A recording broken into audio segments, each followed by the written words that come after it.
Our next guest has rounded up 5 of the hottest destinations with some pretty incredible deals. Absolutely. Here with more is Travelzoo senior editor Gabe SAGLIE. Welcome back to the show. Great to see you guys. Happy New Year. Happy New Year. Yes. All right. I got hair on my eyes. I want to make sure I haven't got the right number of buttons. You're good. We can laser it right off. Apparently so. This is the month to do that. This is Leisuary. I know. But also, we need to figure out, I was saying yesterday that we're kind of in panic mode for spring break. But you say there's still plenty of deals to be had right now. Indeed. You know, all great travel companies put out our annual list of places to consider in the new year. And for the first time ever, Travelzoo's not done our typical 5. We put together 20 destinations. I asked for the whole show to do all 20. They said no. So we've done 5. But let's begin with Hawaii, because Hawaii, we talked about it a lot over 2019. It's what we call the Southwest effect. Yes. You know, with the grounding of the 737 Maxes, and Southwest is the biggest player that was using these now grounded aircraft, they had to push a lot of their flights to Hawaii into 2020. So as we head into spring, we'll start to see lower Hawaii fares. And it's it'll be a great time to take advantage of Hawaiian trips through airfare and vacation packages that include airfare.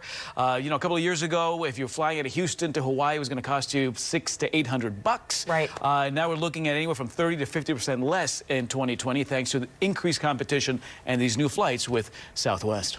Interesting. Yeah. So because Southwest now flies to Hawaii, other airlines are being forced to lower their prices. No choice. In fact, Alaska Airlines released a sale with round-trip fares out of California from under $300 just last week. So what's happening now is that, you know, Southwest is one of the 4 biggest airlines in the country, and the Hawaii market is hot no matter what time of the year you're talking about. But if these guys are coming in and slashing fares by 30 to 50% from what we've typically seen over the last 5 to 10 years, yeah, you better believe everybody else is going to jump in and have no choice but to follow suit. So great value proposition in 2020, and it's a chance for a lot of the resorts that we love on the ground, particularly in Maui, to showcase what they're doing differently. There's a big sustainable movement in the Hawaiian resort industry, and I think this increased sort of interest in Hawaii because of the lower fares will help those resorts and a lot of the properties out there shine quite nicely in the new year. It is such a great spot. We're going to get into more of them, by the way. The top 20, some of them you mentioned, by the way: Kenya, Scotland, France, Chile, Florida Keys, Japan, Morocco, Eastern Europe.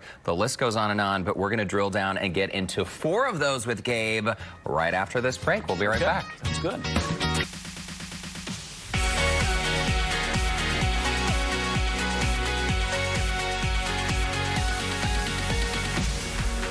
Welcome back. If you have the travel bug like we do, pay close attention. Before the break, we highlighted some of 2020's top travel destinations and shared details on a 3-night package to Hawaii that includes airfare. And now we're back with Travelzoo senior editor Gabe SAGLIE, who has 4 more destinations you need to know about. So get your pen and paper out. And it's off our list of 20. This is, I have to say, to commemorate the 20th anniversary of our flagship newsletter, The Top 20, which millions of people get every single Wednesday in their inbox. What else? We have Mendocino on the list. Yeah. Oh, yeah, we do. This is, you know, people forget that north of the San Francisco Bay, there's like another 400 miles still in California it's a big to go state before you hit Oregon. So Mendocino County, about 2.5 hours north of San Francisco Bay, off-the-grid destination, 90 miles of rugged coastline, great little towns. The wine scene here, really laid back compared to, like, if you're intimidated by the Napa wine scene, do Mendocino. The wines are fantastic, but it's much more of a laid-back scene. There's something called forest bathing that's starting to pick up some steam here in Mendocino County. Ever heard of it? It's sort of a Japanese wellness trend. Forest bathing? Forest bathing. Not as naughty as you might think. It actually, it's because, you know, Mendocino is home to 24 state and national forests, including the gorgeous redwood forest out there. And people are seeking out these secret spots in forests to sort of unplug from the world, commune with nature, commune with self. Sort of a wellness trend that Mendocino started to embrace. Hey, come to Mendocino, do a little forest bathing. You'll feel that much better when you go back home. I love it. And the price is right. 2 hours north of San Francisco Bay. And you're saying Beach House Inn from $69 with breakfast? Yeah. Some of the pricing between now and I'd say April, May, unbelievably low. You get some great quaint B&Bs right on the water for under $100 a night. Fantastic. You'll see prices peak there as you would anywhere in California come the summer season. But certainly what we call the shoulder season, spring and fall, fantastic time to go. And the weather is perfect. Yeah, and so nice to rent a little cabin up there. Love it. Okay, Washington, D.C., our nation's capital, also one of my favorite destinations. So there's an election going on this year. I'm not sure if you've heard about this, but it's happening, later on this year. The mind share around D.C. is just going to be big in 2020. D.C. And the dining scene in D.C. has really kind of made it one of the hot foodie destinations in the country. We're seeing brand new hotels that have opened up in just the last couple of months. So all of a sudden, average hotel pricing in D.C. is down. I like going in the summer, but it is obviously a little muggy during the summer season. The great thing for people who have not been there before, most of these attractions, including the National Zoo, including so many of the Smithsonian museums, are free to the public, right? Because they're paid by taxpayer dollars. So it's easy to budget as a family vacation. Spring and fall, fantastic times to go. March and spring, it's the National Cherry Blossom Festival.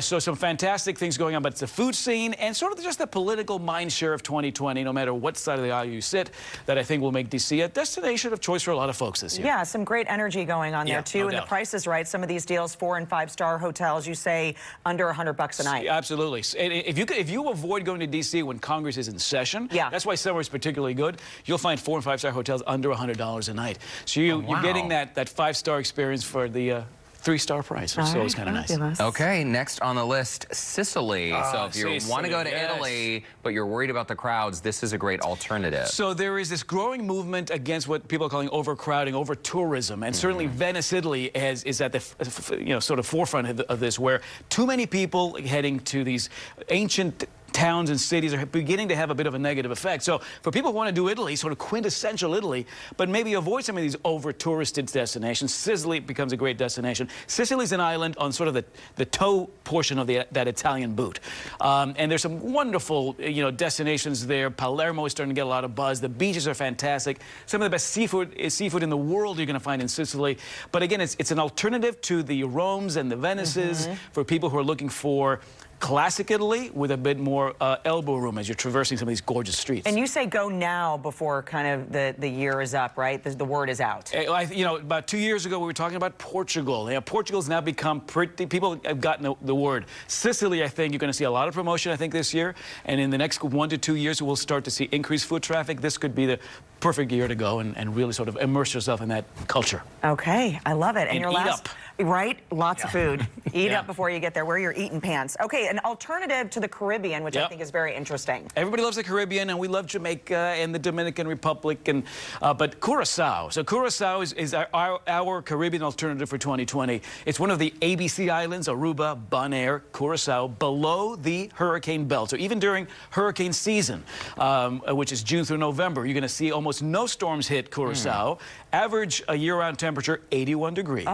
And about 365 days of sunshine a year on average, if you will. A Dutch colony, so it's got a bit of Europe, it's got a bit of South America, it's got a bit of Caribbean, and again, plenty of elbow room on the beaches. United just launched flights to Curacao after a 10-year hiatus. So if you're a United flyer, you'll connect through Newark, but you're going to see more flights now, and inevitably you'll see some seasonal competition from the other big players as well. It looks like paradise. And what's great about Curacao is it's really a short flight. Yeah. It's not like flying to Europe. Exactly. Out of South Florida, it's about a 2.5 to 3 hour flight, about 4 out of Newark if you're doing the connection through United. I just like saying Curacao. It sounds very fancy. Cool. Curacao. People perk up like, what? Where did you go? Gabe SAGLIE also sounds kind of fancy as well. Kind of rolls off the tongue. It really, really does. Gabe, it's always great to see you. Hey, Thanks for all the tips. Thank you. Happy 2020. And if you would like to check out our website, you can find more deals online.